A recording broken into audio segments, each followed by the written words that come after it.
친자 검사 결과 확률 0%. 서준이는 당신의 아이가 아닙니다.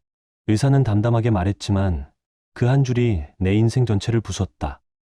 내가 사랑했고 주말마다 품에 안았던 그 아이가 내 피 한 방울 섞이지 않은 타인의 아이였다. 그리고 그 뒤에는 두 남자를 동시에 이용해 온 한 여자의 치밀한 거짓말이 숨어 있었다. 나는 이 이야기를 어디서부터 시작해야 할까? 아내의 외도를 처음 의심하게 만들었던 현관 초인종 소리에서부터일까? 아니면 병원 진료실에서 하얀 봉투를 받아들던 그 순간부터일까? 분명한 건 하나였다. 내가 믿어 의심치 않았던 결혼 생활, 가족, 그리고 아버지라는 이름이 한나란시에 붕괴했다는 사실이다. 결말은 당신의 기대를 완전히 뒤흔들 수도 있습니다. 여러분의 생각은 감정에 있습니까? 댓글로 남겨주세요. 구독과 좋아요도 잊지 마세요. 방탐정의 더블 파일과 함께 더 크고 흥미로운 이야기를 속으로 떠나보세요.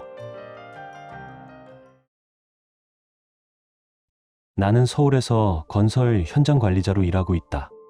올해 40이고 평생을 성실하다는 한마디로 버텨온 사람이다. 현장의 공기엔 먼지와 기계음이 가득하지만 내겐 그게 일상의 리듬이었다.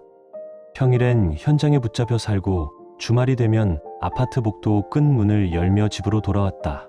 그 문 뒤에는 내가 가족이라 부를 사람들이 있었다. 아내 민정은 36 플라워 스튜디오를 운영한다. 작은 꽃잎을 다루며 돈을 벌고 있다고 했을 때 솔직히 뿌듯했다. 나는 현장에서 땀으로 가족을 먹여 살렸고 그녀는 감각과 손재주로 가정을 빛냈다. 우리 사이에 2살 배기 아들 서준이가 있다. 주말마다 그 아이의 웃음이 현장의 소음보다 더 크게 내 귀에 맴돌았다. 아빠 왔다. 그 한마디에 온 피로가 풀리곤 했다. 겉보기엔 흠잡을 데 없는 가정이었다. 서로를 믿었고 각자의 자리에서 묵묵히 버텼다. 나는 일에 파묻혀 있었고 민정은 집과 사업을 오갔다. 퇴근 후 영상통화 속에서 서준이가 숟가락을 들고 밥을 먹는 모습을 보면 세상이 잠시 고요해졌다. 그녀는 늘 밝게 말했다. 이번 달은 수익이 좋아. 생활비 걱정하지 마. 나는 그 말을 믿었다. 믿는 게 사랑이라고 생각했으니까.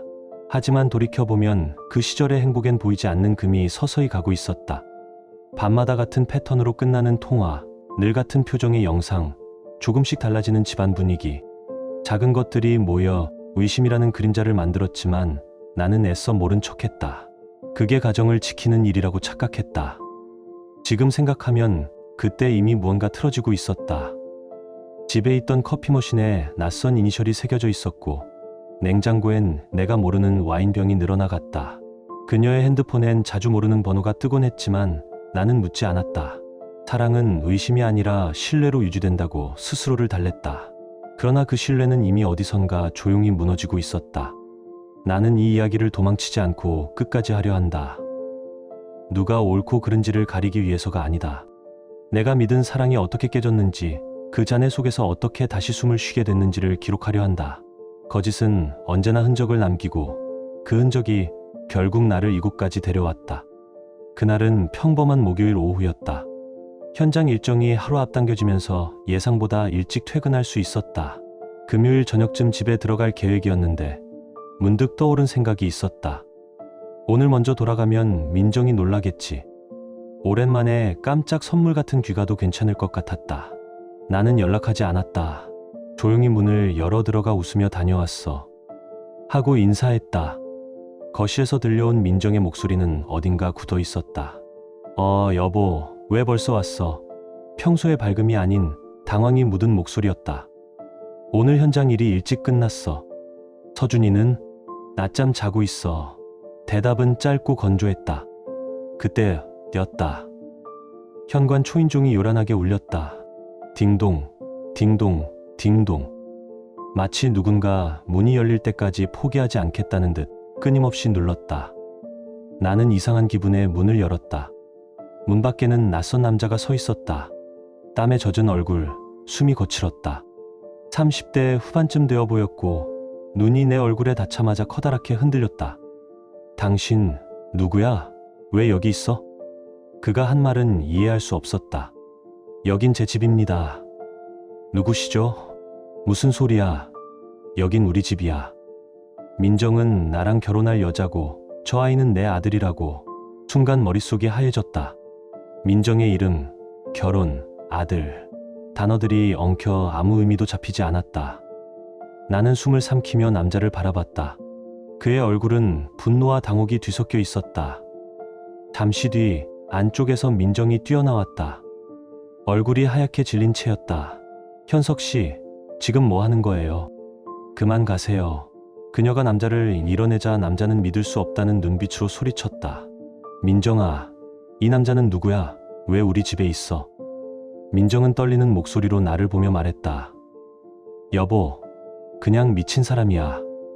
신경 쓰지 마. 그녀의 손끝이 흠칫 흔들렸다. 하지만 남자는 물러서지 않았다. 미친 사람, 내가 몇 년을 만났는데. 그 한마디가 공기를 찢었다. 내 심장이 떨어지는 소리가 들릴 정도였다. 민정은 필사적으로 현석을 밀어내며 그만해요 하고 소리쳤다. 현석은 복도로 내몰렸지만 끝내 포기하지 않았다. 문이 닫히자마자 두드리는 소리가 이어졌다. 민정아, 문 열어. 왜 그래? 저 남자가 누구냐고. 복도는 울림으로 가득 찼고 이웃집 문이 하나둘 열렸다가 닫혔다. 나는 그 자리에 서서 문손잡이를 쥔 채 아무 말도 하지 못했다. 그날 오후 내 평온하던 일상이 산산이 부서지는 소리가 들렸다. 문 밖의 발소리가 멀어질까 봐 민정은 더욱 다급해졌다. 나는 민정을 바라보며 물었다. 저 사람이 누구야? 내 목소리는 떨렸지만 그 떨림 속엔 분노가 섞여 있었다. 민정은 고개를 저었다. 몰라. 정말로 모르는 사람이야. 아마 정신 나간 사람인가 봐. 그러나 그 눈빛은 말과 달랐다. 동공이 흔들렸다. 숨이 고르지 않았다. 거짓을 본능적으로 알아보는 건 별다른 기술이 필요하지 않다. 사랑했던 사람의 거짓은 얼굴보다 먼저 공기에 스며든다. 밖에서는 여전히 남자의 고함이 울렸다.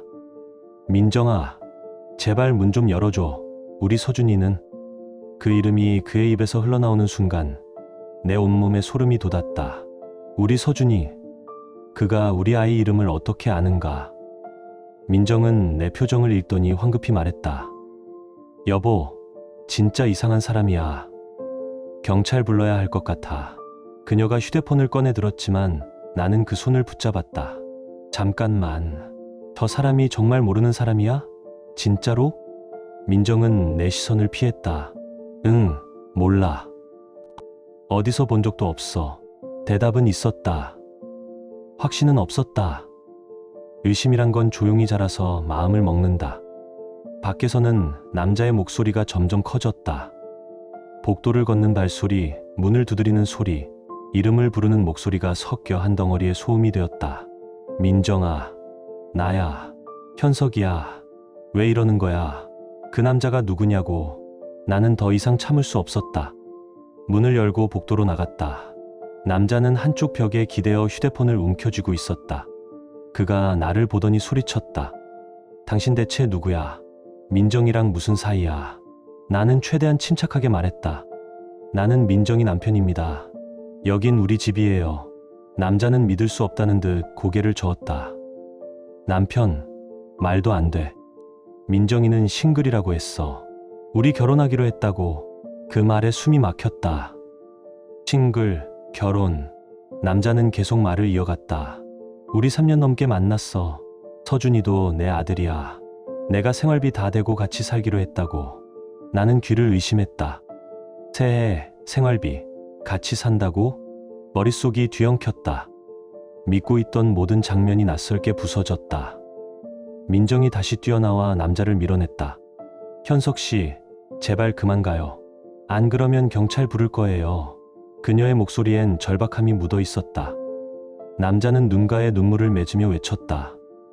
민정아, 우리 사이가 이게 뭐야? 나한테 이럴 거야?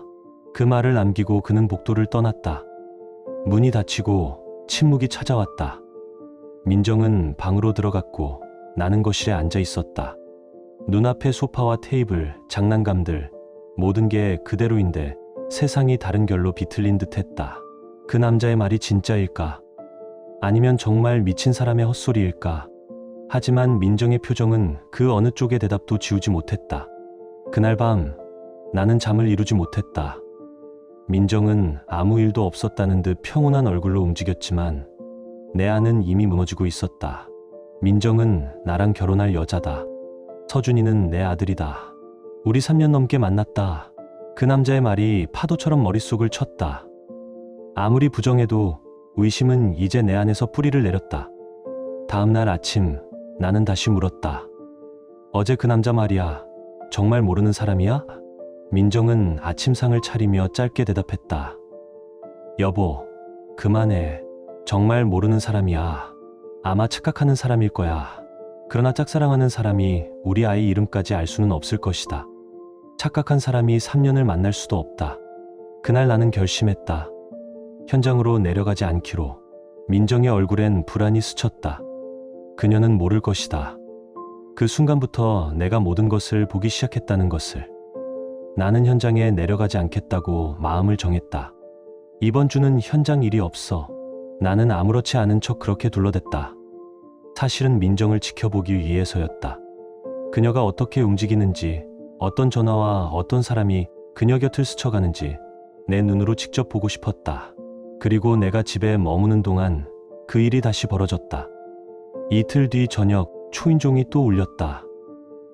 짧게 한 번 울리고 끝나는 소리가 아니라 마치 문을 두드리듯 길게 이어지는 소리였다. 현관 모니터를 켜보니 화면 속에 그 남자 현석이 서 있었다. 나는 망설이지 않고 문을 열었다. 문이 열리자마자 현석의 얼굴에 당혹이 떠올랐다. 왜 아직도 여기 있어? 그 말은 거의 짜증에 가까운 투였다. 이 집의 주인이 아니라 불청객을 본 사람의 말투였다. 나는 최대한 담담하게 말했다. 여긴 내 집이니까요. 당신이야말로 왜 또 왔습니까? 현석은 눈살을 찌푸리며 한 걸음 앞으로 다가섰다. 민정이 좀 보자고. 전화했는데 안 받아서 직접 왔어. 그때 안쪽에서 인기척이 났다. 민정이 내 뒤로 나와 서더니 마치 나를 방패 삼듯 살짝 몸을 숨겼다. 현석의 눈이 그녀를 향했다. 민정아, 우리 얘기 좀 하자. 저 사람이 누군지 나한테 설명해 줘. 민정은 고개를 저었다. 현석 씨, 제발 이제 그만해요. 우린 아무 사이도 아니에요. 그 말에 현석은 헛웃음을 터뜨렸다. 아무 사이도 아니라고? 우리가 몇 년을 같이 보냈는데. 그 말을 듣는 순간 내 안에서 뭔가 끊어졌다. 같이 보냈다는 게 무슨 뜻입니까? 나는 남자를 똑바로 바라보며 물었다. 현석은 나를 노려보듯 바라보다가 또박또박 말했다. 말 그대로야. 민정이랑 나는 연인 사이였어. 평일엔 거의 매일 만났고 이 집에도 자주 왔다고. 서준이도 내가 키운 거나 마찬가지야. 심장이 멎는 것 같았다. 이 집에 자주 왔다고. 우리 아이를 자기가 키웠다고. 내가 없는 동안 이 집의 남자는 나가 아니라 저 사람이었다는 뜻이었다. 민정은 다급하게 그의 말을 끊으려 했다. 거짓말하지 마세요. 그런 적 없어요. 하지만 현석은 물러서지 않았다. 거짓말. 그럼 내가 이 집 구조를 다 아는 건 어떻게 설명할 건데. 거실, 소파 색깔은 회색이고 안방 침대는 퀸 사이즈고 주방 냉장고에는 내가 사다 준 음식들이 가득하잖아. 그 말이 끝나자 다리에 힘이 풀렸다. 내가 없는 동안 이 남자가 현관 비밀번호를 누르고 드나들며 이 집 안을 익숙하게 걸어 다녔다는 사실이 그림처럼 떠올랐다. 나는 천천히 고개를 돌려 민정을 바라봤다. 정말이야? 이 사람이 집에 왔었어? 민정의 눈에는 금방이라도 떨어질 것 같은 눈물이 맺혀 있었다. 아니야, 여보. 저 사람이 거짓말하는 거야. 입으로는 부정했지만 그 눈빛은 이미 많은 것을 말하고 있었다. 현석은 한 번 더 비웃듯 말했다. 거짓말. 그럼 작년 겨울에 내가 사준 캡슐 커피 머신은 지금도 주방에 있을 텐데. 옆면에 내 이름 이니셜 새겨져 있어. 가서 확인해봐. 나는 더 이상 버틸 수 없었다. 주방으로 달려가 커피 머신을 뒤졌다. 거기 스테인리스 옆면에 작은 글자가 새겨져 있었다. H S. 현석의 이니셜이었다. 나는 그 커피 머신을 두 손으로 움켜쥐고 거실로 돌아왔다. 이게 뭐야 이게. 민정은 입을 열지 못했다. 얼굴만 하얗게 질려 있었다. 현석은 씁쓸한 웃음을 지었다. 그것뿐이겠어. 더 찾아보면 내 흔적이 얼마나 많은데. 분노와 배신감이 동시에 밀려왔다. 손이 떨렸다. 그럼에도 마음 한편에선 이 모든 게 악몽이기를 바라고 있었다. 누군가 지금이라도 장난이라고 말해주길 바라는 심정이었다. 현석은 말을 이었다. 처음엔 결혼하자고 했어. 그런데 민정이가 자꾸 밀었지. 처음엔 몸이 안 좋다고 하더니 그 다음엔 부모님이 반대하신다고 해서 기다렸어. 진심이었으니까. 그런데 알고 보니 유부녀였어. 민정은 그의 말을 부정하려 애썼다. 그러나 이미 상황은 명백했다. 그의 목소리엔 상처가, 그녀의 침묵엔 계산이 엉켜 있었다. 남자는 제 방식대로 진심이었고 민정은 그 진심을 이용했다는 생각이 머릿속을 스쳤다. 나는 민정을 향해 입술을 깨물고 물었다. 그럼 당신... 저는 민정을 바라보며 말을 이었다. 그럼 당신이 벌었다던 플라워 스튜디오 수익은 뭐야? 그것도 거짓말이야? 민정은 입을 열지 못했다. 숨만 가쁘게 들이쉬고 내쉬었다. 대신 현석이가 먼저 입을 열었다. 쇼핑몰이랑 스튜디오는 작년에 이미 망했어. 그 이후로 생활비는 내가 다 댔어. 머리가 띵했다. 그동안 민정이 입버릇처럼 말하던 이번 달에도 수익이 괜찮아. 생활비는 걱정하지 마라는 말이 떠올랐다. 그 말의 주어는 민정이 아니라 이 남자였다. 나는 그저 얼굴도 모르는 남자가 보내준 돈으로 유지되는 집에 남편이라는 이름으로 주말마다 들렀던 셈이었다. 속았다. 그냥 조금 속은 정도가 아니라 처음부터 끝까지 철저하게 숨 쉴 틈도 없이 속았다. 현석이 나를 보며 씁쓸한 표정을 지었다. 솔직히 나도 억울해. 나는 당신이 없는 사람인 줄 알았어. 죽었든 떠났든 어쨌든 없는 줄 알았다고. 그런데 이렇게 살아있잖아. 이게 도대체 뭐야. 그 말에 어이가 없어서 웃음도 나오지 않았다. 정말 억울한 쪽이 누구인지 굳이 설명할 필요가 있을까. 나는 내 결혼 생활 전체가 농담이었다는 말을 들은 기분이었다. 현석이 돌아간 뒤 집안은 이상하리만큼 조용했다. 나는 민정과 마주 앉았다. 더 이상 피할 수 없었다. 민정이 먼저 입을 열었다. 여보, 그 사람은 일방적으로 따라다녔던 거야. 내가 원한 게 아니야. 그냥 지착한 거라고. 나는 고개를 저었다. 이 집 구조를 알고 커피 머신과 이니셜까지 알고 생활비를 댄 남자가 단순히 집착하던 사람이라고 믿기엔 증거가 너무나 무거웠다. 민정아, 이제 그만해. 진실을 말해. 내 목소리는 차가웠다. 민정은 그제야 울음을 터뜨렸다. 눈물이 얼굴을 타고 떨어졌지만 나는 더 이상 그 눈물을 위로해주고 싶은 마음이 들지 않았다. 한참을 울던 민정이 마침내 입을 열었다. 미안해. 정말 미안해. 그 말 한 줄이 모든 걸 인정하는 것처럼 들렸다. 나는 주먹을 꽉 쥐었다. 분노가 치밀어 올랐지만 지금 화를 터뜨리면 아무것도 못 들을 것 같았다. 더 많은 진실이 필요했다. 저 사람이랑 언제부터 만났어? 민정은 고개를 숙인 채 대답했다. 3년 전쯤. 3년. 서준이가 태어나기 전이다. 나는 숨을 고르고 다시 물었다. 그럼 서준이는? 민정은 대답하지 않았다. 침묵이 방 안을 가득 채웠다. 그 침묵이 곧 대답이었다. 온몸에 힘이 빠졌다. 설마 하던 최악의 상상이 현실이 되는 순간이었다. 서준이가 그 사람 아이야? 내 목소리는 떨렸고 입안이 마르게 건조했다. 민정은 여전히 고개를 들지 못했다. 그저 아주 작게 거의 보이지 않을 정도로 고개를 끄덕였다. 그 순간 내 세상은 완전히 무너졌다. 내가 그토록 사랑했던 아이, 주말마다 보고 싶어 견딜 수 없었던 그 아이가 내 아이가 아니라니. 2살짜리 아이를 키우면서 느꼈던 모든 기쁨과 애정이 남의 인생 위에 세워진 거짓이었다는 뜻이었다. 나는 의자에서 일어났다. 집안을 천천히 걸어다니며 생각을 정리하려 했지만 머릿속은 더 엉켜갔다. 민정은 계속 울며 말했다. 여보, 미안해. 정말 미안해. 나도 어쩔 수 없었어. 당신이 맨날 집을 비우니까 너무 외로웠어. 그 말을 듣는 순간 화가 치밀었다. 외로웠다고? 그게 바람 피울 이유가 돼?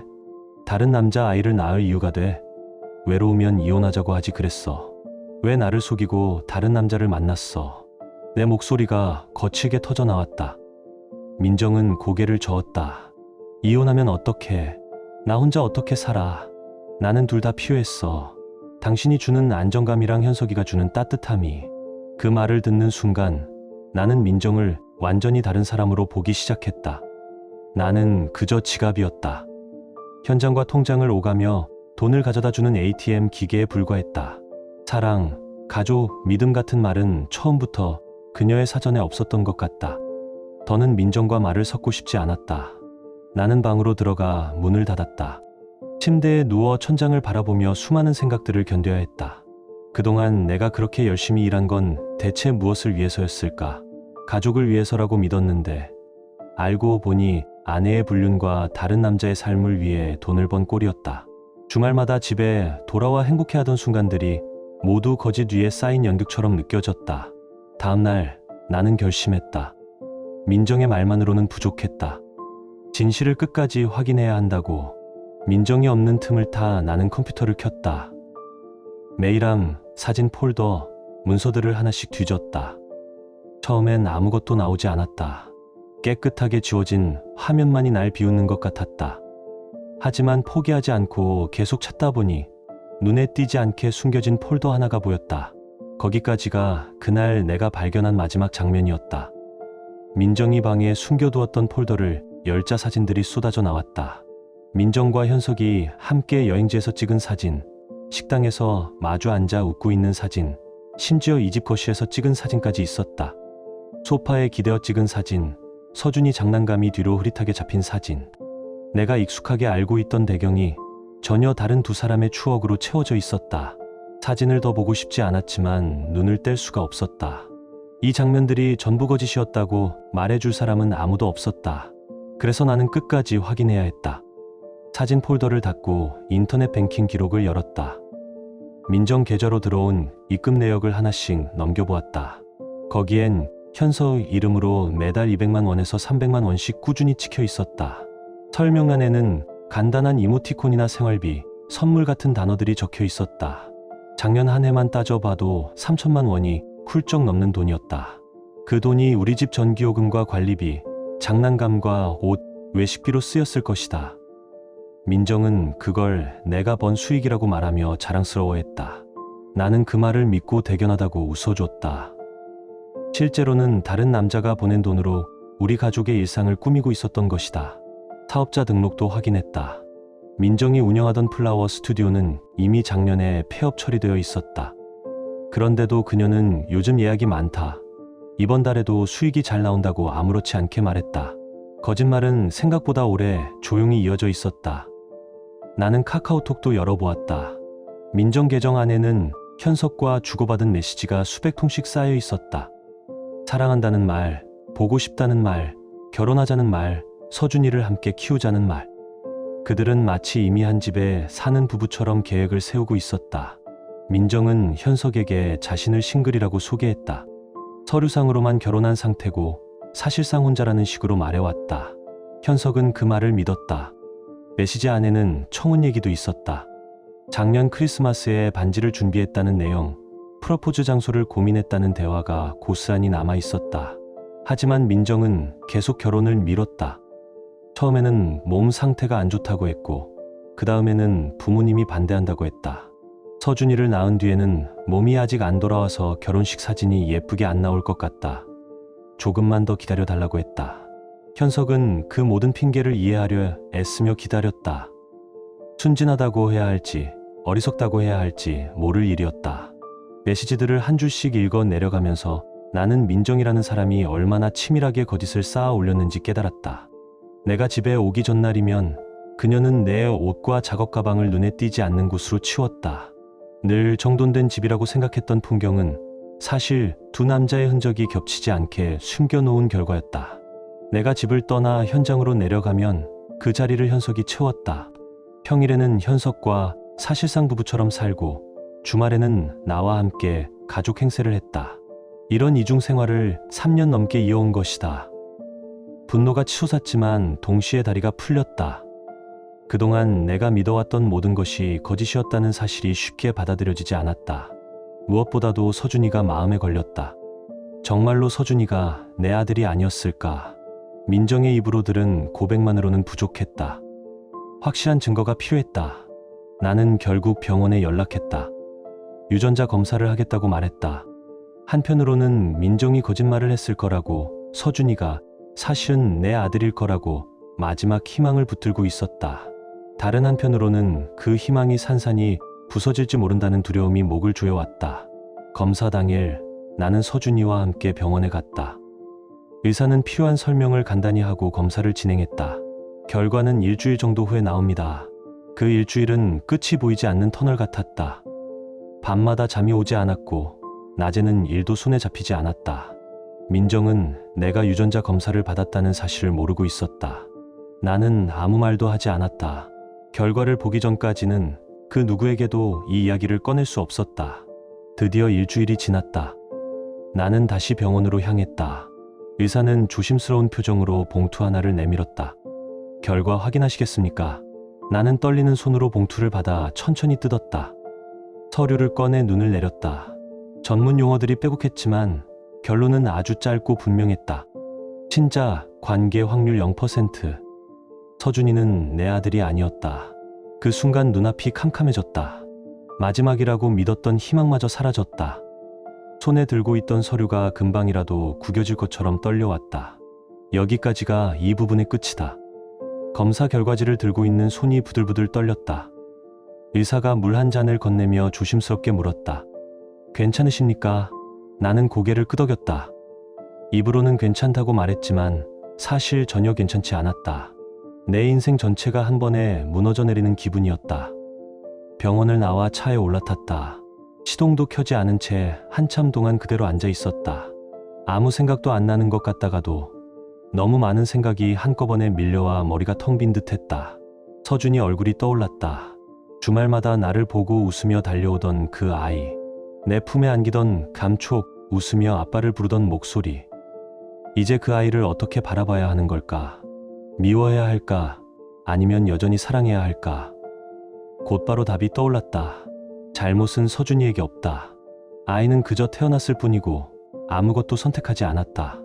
잘못은 전부 민정에게 있었다. 민정이 나를 속였고 배신했고 다른 남자의 아이를 내 아들인 척 키우게 만든 것이다. 분노가 치밀어 올랐지만 동시에 기운이 빠졌다. 앞으로 무엇을 어떻게 해야 할지 막막했다. 집으로 돌아왔을 때 민정은 평소처럼 저녁을 준비하고 있었다. 서준이는 거실에서 아무것도 모른다는 듯 장난감을 가지고 놀고 있었다. 겉보기엔 여전히 평화로운 풍경이었다. 하지만 나는 이제 안다. 그 평화가 모두 거짓 위에 서 있다는 것을. 나는 민정을 불렀다. 민정아, 할 얘기가 있어. 앞치마를 두르고 나온 민정이 고개를 갸웃했다. 왜? 무슨 일인데? 나는 가방에서 유전자 검사 결과지를 꺼냈다. 그 종이를 민정 앞에 내밀며 물었다. 이게 뭔지 알아? 민정이 서류를 내려다보는 순간 얼굴에서 핏기가 사라졌다. 손이 눈에 띌 만큼 떨렸다. 이게 어떻게? 나는 차갑게 잘라 말했다. 유전자 검사 결과야. 서준이는 내 아들이 아니더라. 민정은 그 자리에 주저앉았다. 여보, 미안해. 정말 미안해. 같은 말을 몇 번이나 들었는지 모르겠다. 이제는 그 미안해라는 말이 지겹게 느껴질 정도였다. 저 말 한 줄로 모든 걸 덮고 넘어가겠다는 의도가 들리는 것 같았다. 미안하다고 다야. 나는 이를 꽉 물었다. 나는 지난 2년 동안 내 아들인 줄 알고 키웠어. 그런데 알고 보니 다른 남자 아들이라고. 이게 말이 돼? 민정은 울면서 바닥에 손을 짚었다. 여보, 제발 용서해줘. 내가 잘못했어. 다시는 안 그럴게. 하지만 나는 더 이상 그 말을 믿을 수 없었다. 다시는 안 그럴 거라는 약속은 한 번이라도 진실했으면 애초에 여기까지 오지도 않았을 것이다. 3년 넘게 거짓말을 이어온 사람이 하는 다시는이라는 말에 어떤 신뢰를 둘 수 있겠는가. 이혼할 거야. 내 말에 민정이 놀란 눈으로 나를 올려다봤다. 이혼? 안 돼. 여보, 제발 다시 생각해봐. 서준이는 어떡하고. 서준이를 들먹이는 그 말이 가소로웠다. 서준이는 내 아들이잖아. 라는 말이 입 밖으로 나오려다가 나는 스스로를 멈췄다. 아니, 서준이는 현석이라는 남자 아들이지. 나랑은 법적으로도 피로도 상관없는 아이야. 그렇게 말하면서도 가슴 한쪽이 찢어지는 것 같았다. 핏줄은 아니어도 2년 동안 정성을 쏟고 사랑을 준 아이였다. 3년 넘게 거짓말을 이어온 사람이 하는 다시는이라는 말에 어떤 신뢰를 둘 수 있겠는가. 이혼할 거야. 내 말에 민정이 놀란 눈으로 나를 올려다봤다. 이혼? 안 돼. 여보, 제발 다시 생각해봐. 서준이는 내 아들이잖아. 라는 말이 입 밖으로 나오려다가 나는 스스로를 멈췄다. 아니, 서준이는 현석이라는 남자 아들이지. 나랑은 법적으로도 피로도 상관없는 아이야. 그렇게 말하면서도 가슴 한쪽이 찢어지는 것 같았다. 핏줄은 아니어도 2년 동안 정성을 쏟고 사랑을 준 아이였다. 그럼에도 불구하고 나는 마음을 다잡았다. 이대로 이 집에 남아 함께 살다 보면 결국 나만 망가질 것이다. 나는 더 이상 너랑 같이 못 살아. 나는 방으로 들어가 여행 가방을 꺼냈다. 옷 몇 벌과 세면도구, 서류들을 넣었다.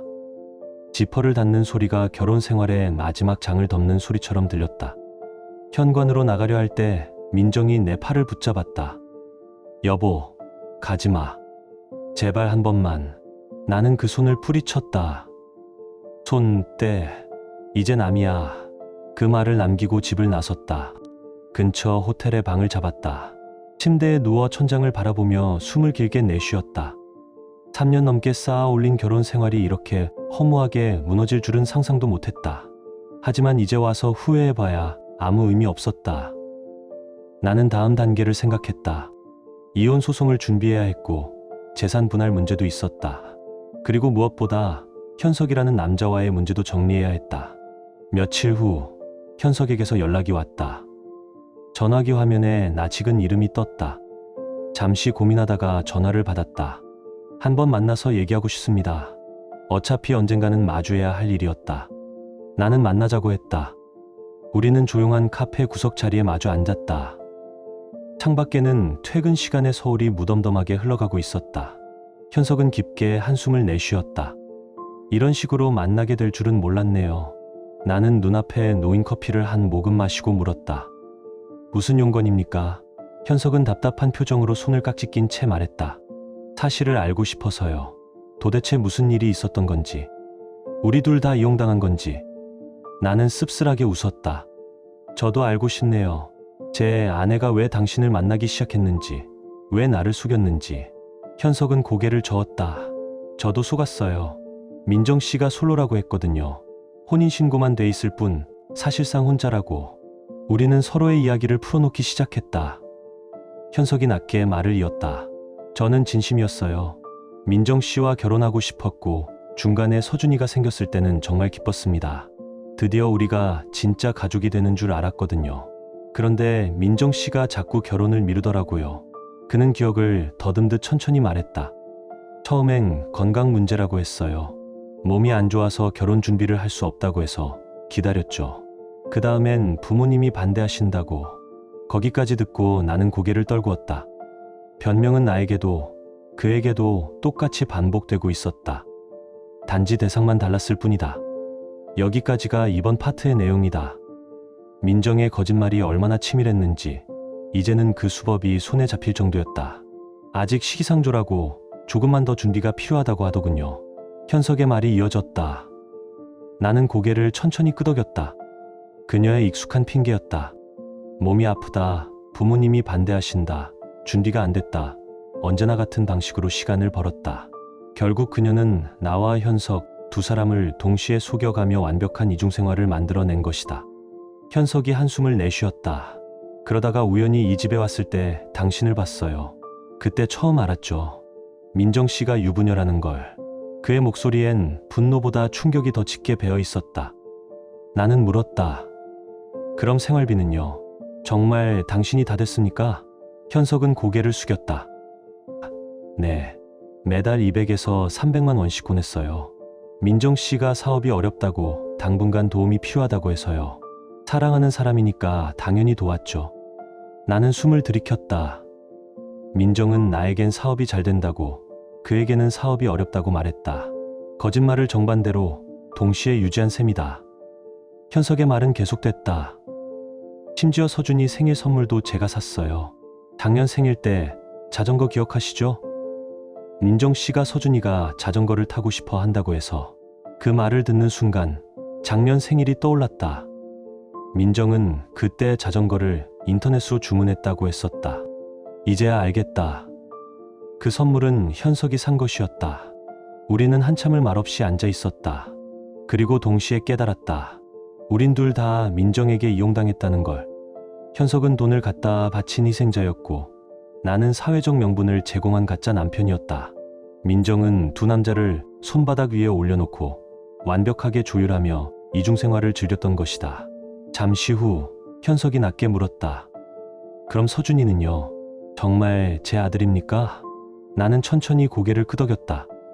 유전자 검사 결과 제 아들은 아니더군요. 아마 당신 아들일 겁니다. 현석의 얼굴이 굳었다.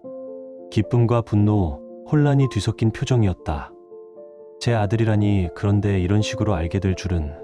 나는 그를 바라봤다. 이 사람도 피해자였다. 유부녀에게 속아 3년을 바쳤고 자신의 아이의 존재조차 거짓 속에서 알아버린 남자. 어쩌면 나보다 더 불쌍한 사람일지도 모른다. 적어도 나는 법적으로 남편이었지만 그는 아무런 보호도 받지 못한 채 이용당한 남자였으니까 저도 어떻게 해야 할지 모르겠어요. 현석이 말했다. 민정 씨를 사랑했지만 이제는 믿을 수가 없습니다. 그런데 서준이는 제 아들이잖아요. 너무 복잡하네요. 나는 고개를 끄덕였다. 그의 심정을 이해할 수 있었다. 나 역시 똑같은 배신감, 상실감, 그리고 아이를 향한 모순된 감정 속에서 괴로워하고 있었으니까 결국 우리는 각자의 길을 가기로 했다. 현석은 서준이를 만나보겠다고 했고 나는 법적으로 이혼 절차를 밟겠다고 했다. 그가 자리에서 일어났다. 그럼 이만 가보겠습니다. 나는 짧게 고개를 숙였다. 네, 조심히 가세요. 현석은 몇 걸음 가다 멈춰서 뒤돌아봤다. 그래도 한 가지는 확실해요. 우리 둘 다 민정 씨한테 당한 거죠. 그 말이 유일하게 틀림없는 진실이었다. 우린 둘 다 같은 여자에게 농락당했다. 카페를 나와 서울거리를 걸었다. 가로수 사이로 석양이 비쳐들었다. 모든 게 끝났다고 생각했다. 결혼도, 가족도, 믿음도. 하지만 동시에 마음 한구석에서 이상한 결심이 피어올랐다. 이제는 이 거짓된 인생에 진짜 결말을 내야 했다. 나는 변호사 사무실로 향했다. 이혼 소송과 상간자 소송을 함께 진행하기 위해서였다. 경험 많아 보이는 중년의 여성 변호사가 내 앞에 앉았다. 어서 오세요. 전화로 대략 들었습니다만 자세히 말씀해 주시겠어요? 나는 모든 걸 이야기했다.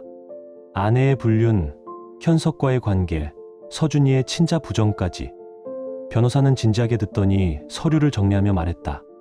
일단 아내에 대한 위자료 청구는 확실히 가능합니다. 불륜 사실이 명백하고 친자 관계도 부정됐으니까요. 법원에서도 당신에게 유리하게 판결이 나올 겁니다. 그 말을 듣고 나는 오랜만에 숨을 고를 수 있었다. 적어도 이혼은 확실하다는 뜻이니까. 하지만 변호사는 말을 이었다. 문제는 상간남 쪽입니다. 나는 고개를 들었다. 다툼이요? 명백한 불륜 아닙니까? 변호사는 조심스럽게 고개를 저었다. 법적으로는 조금 복잡해요. 상간자 소송이 성립하려면 상대 남성이. 변호사는 서류를 넘기며 말을 이었다. 상간자 소송이 성립하려면 상대 남성이 아내가 유부녀인 줄 알면서도 관계를 맺었다는 점이 입증되어야 합니다. 그런데 현석 씨 입장에서는 몰랐다고 주장할 수 있거든요. 답답함이 치밀었다. 하지만 집에까지 드나들었는데요. 어떻게 모를 수 있습니까? 변호사는 차분하게 고개를 저었다. 그게 핵심이에요. 아이 출생신고상 성도 당신과 같고 아내가 평일마다 당신 물건을 치웠다고 하셨죠. 그렇다면 현석 씨는 자신이 실질적인 남편이라고 착각했을 가능성이 있습니다. 특히 아내가 싱글이라고 속였다고 하면 더더욱 그렇고요. 나는 깊게 한숨을 내쉬었다. 그럼 현석은 처벌을 안 받는다는 겁니까? 처벌을 안 받는 건 아닙니다. 다만 법정 싸움이 길어질 수 있다는 거죠. 현석 씨 측에서 민정 씨가 유부녀라는 사실을 알 수 있는 가능성이 없었다고 주장하면 그걸 반박해야 합니다. 예를 들어 현석 씨가 당신 존재를 알 수 있었던 정황들, 주말마다 연락을 피했다는 점 같은 게 필요해요. 나는 고개를 숙이고 생각했다. 정말 그런 증거가 있을까? 민정이 내 존재를 숨기려고 어떤 거짓말을 해왔는지 이미 일부는 알게 되었다. 메일이나 문자 메시지 어딘가에는 분명히 단서가 남아있을 것이다. 증거를 찾아보겠습니다. 나는 말했다. 민정 컴퓨터에 있는 메일이나 메시지 기록을 다시 확인해 볼게요. 변호사는 고개를 끄덕였다. 좋습니다. 특히 평일과 주말을 구분해서 만났다는 증거, 당신이 집에 오기 전에 현석 씨를 서둘러 내보냈다는 증거가 중요해요. 그런 게 있다면 현석 씨도 유부녀라는 사실을 충분히 인지할 수 있었다고 주장할 수 있습니다. 나는 수첩에 간단히 메모를 하며 물었다. 재산 분할은 어떻게 되나요? 변호사는 몇 장의 서류를 꺼내 보이며 설명했다. 불륜과 기망 행위가 명백하니 재산 분할에서도 당신에게 유리합니다. 특히 아내가 다른 남자에게 생활비를 받으면서 당신한테는 자기가 번 돈이라고 속인 부분, 이것도 중요한 포인트예요. 혼인 파탄의 책임이 전적으로 아내에게 있다는 걸 보여주는 증거니까요. 조금은 위안이 됐다. 이 정도면 최소한 내 몫까지 빼앗기진 않겠구나 하는 생각이 들었다. 변호사가 말을 이었다. 그리고 서준이 문제도 있습니다. 친자 관계가 부정되었으니 앞으로 양육비를 부담할 법적인 의무는 없습니다. 다만 그동안 지출한 양육비에 대해선 아내나 현석 씨에게 구상권을 청구할 수도 있어요. 나는 고개를 저었다. 양육비는 됐습니다. 아이한테 죄는 없으니까요. 이미 쓴 돈은 그냥 제가 쓴 걸로 치겠습니다. 다만 앞으로 양육비를 낼 생각은 없습니다. 변호사는 이해한다는 듯 고개를 끄덕였다. 그럼 이혼 소송부터 준비하겠습니다. 필요한 서류들을 정리해 주시면 바로 진행할게요. 사무실을 나와 엘리베이터에 서 있으면서 생각했다. 감정적으로는 이미 모든 것이 끝났다. 이제 남은 건 법적으로 마무리를 짓는 일뿐이었다. 이혼 소송이 시작됐다. 민정 역시 변호사를 선임했지만 별다른 반박은 하지 못했다. 불륜, 거짓말, 친자 부정까지 모든 증거가 너무 명확했다. 법정에서 민정은 마지막까지 나를 향해 말했다. 여보, 정말 미안해요. 제발 한 번만 용서해줘. 나는 고개를 돌려 외면했다. 이미 끝난 관계였다. 재판부는 아내의 불륜과 기망행위를 모두 인정했다. 그리고 위자료와 재산 분할에서 내 손을 들어 주었다. 민정은 위자료를 지급하라는 판결을 받았고 재산 분할 역시 나에게 유리한 비율로 결정됐다.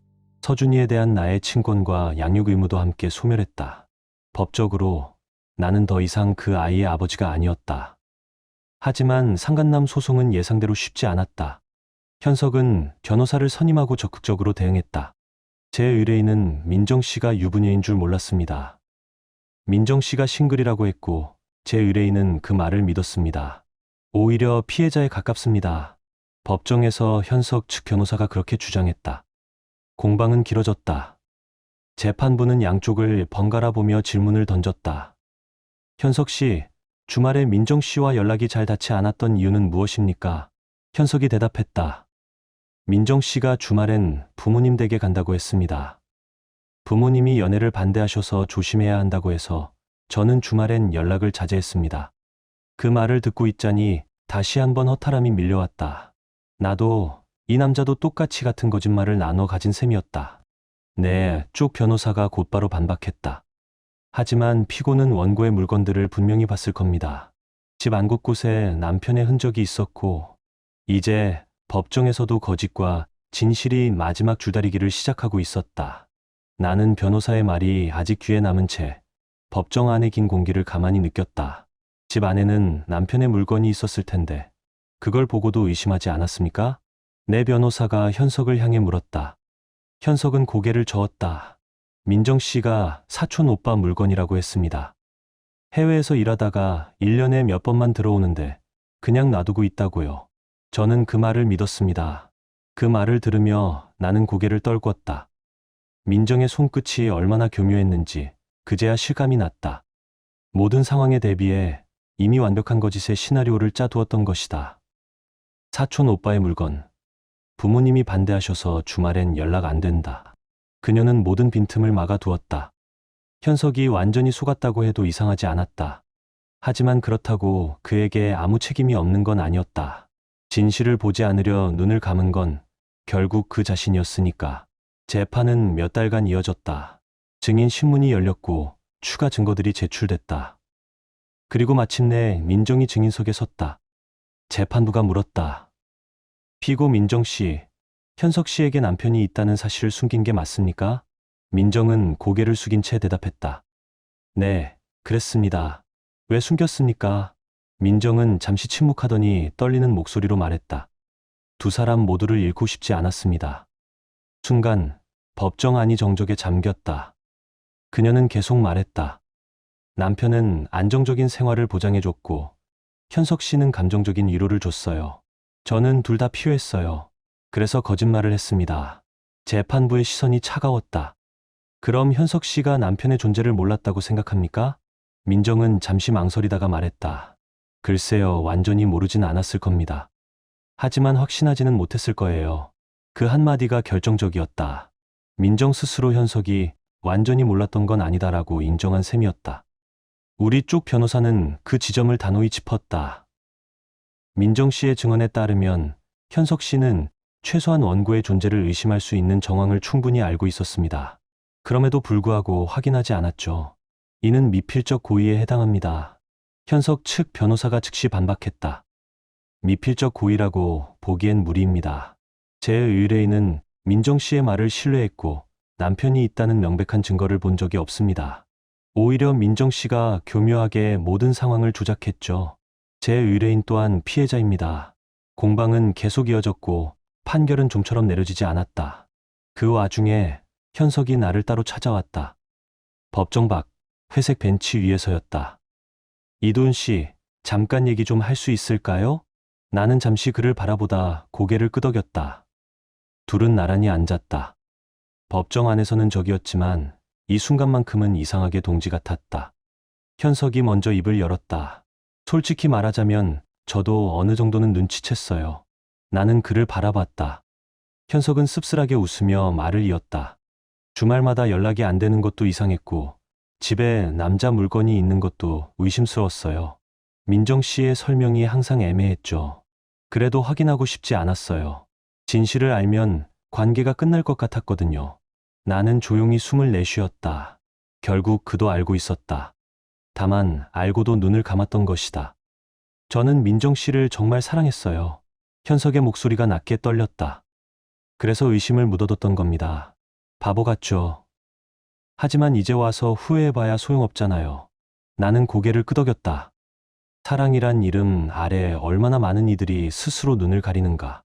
그의 심정을 나는 누구보다 잘 이해했다.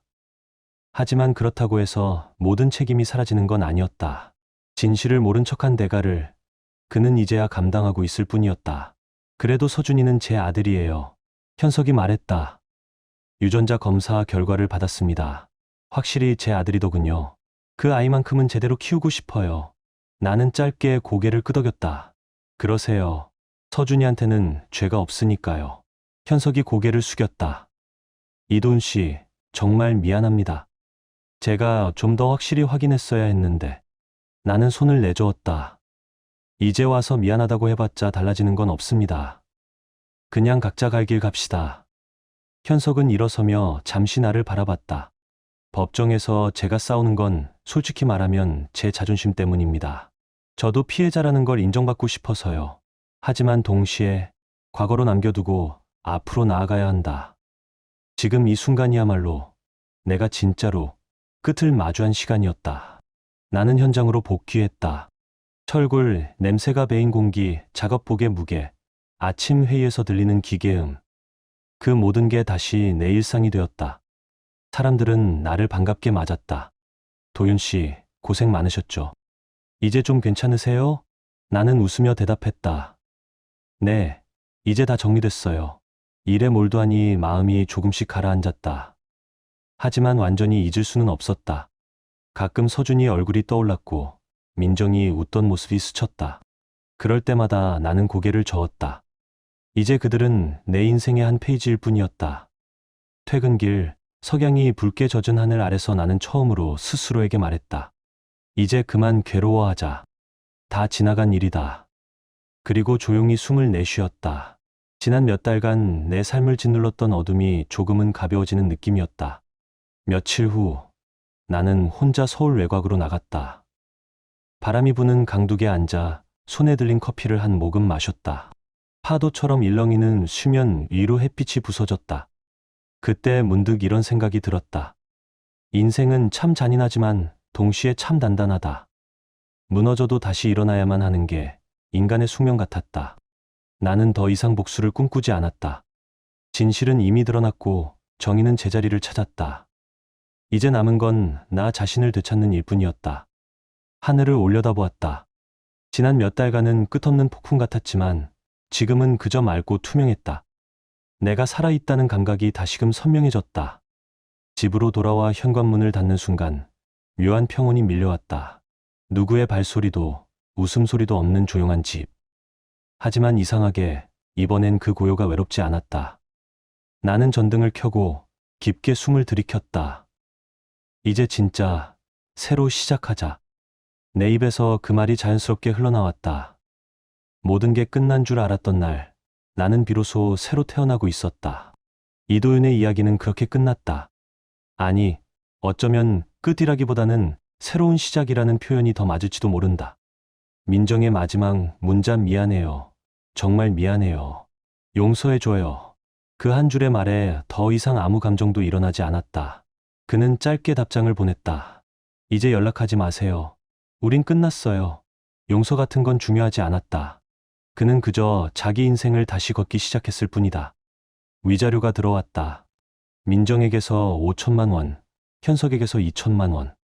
총 7천만 원. 지난 3년의 고통에 대한 차가운 숫자의 보상. 그는 그 돈으로 새 출발을 준비했다. 오래된 아파트를 정리하고 추억이 배어있는 모든 물건들을 버렸다. 민정과 함께 찍은 사진, 서준이의 장난감, 손때 묻은 컵 하나까지도. 모든 걸 지운 뒤 낯선 동네의 작은 집으로 이사했다.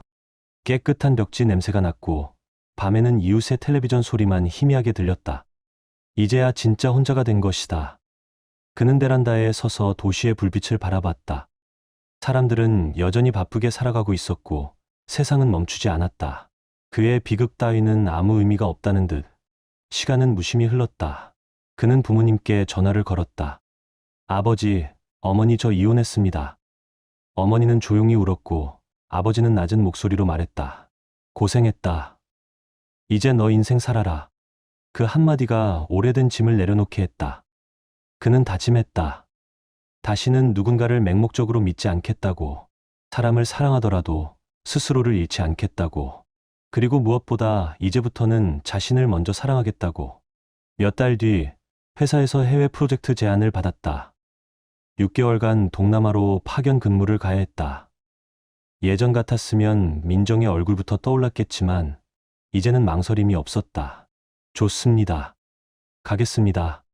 새로운 환경, 새로운 도전, 그것이 지금의 그에게 꼭 필요했다. 짐을 꾸리며 그는 지난 세월을 되돌아봤다. 결혼, 배신, 법정, 상처, 그리고 홀로서기까지. 그 모든 고통이 지금의 그를 만들었다. 이제 그는 아팠던 만큼 단단해져 있었다.